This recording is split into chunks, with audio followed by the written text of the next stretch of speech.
എന്തുകൊണ്ടാണ് ഈശോ തൻ്റെ ഓശാന പ്രദക്ഷിണം ബെത്ഫഗയിൽ നിന്ന് ആരംഭിച്ചത്?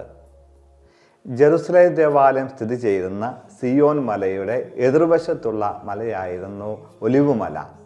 ഈ ഒലിവുമലയുടെ പടിഞ്ഞാറെ ചെരിവിലുള്ള ഒരു ഗ്രാമമായിരുന്നു ബെത്ഫഗെ. ആ കാലത്ത് എഴുതപ്പെട്ട ബാബിലോണിയൻ താൽമുദ് എന്ന് പറയുന്ന റബ്ബിമാരുടെ എഴുത്തുകളിൽ ജെറുസലേത്തിൻ്റെ ഔദ്യോഗികമായ അതിർത്തിയായിരുന്നു ബെത്ഫഗെ. ഈ അതിർത്തിയിൽ നിന്നാണ് ഈശോ തൻ്റെ ഓശാന പ്രദക്ഷിണം ആരംഭിക്കുക. അവൻ നമ്മുടെ ജീവിതത്തിൻ്റെ അതിർത്തിയിൽ വന്നു നിൽക്കുകയാണ്.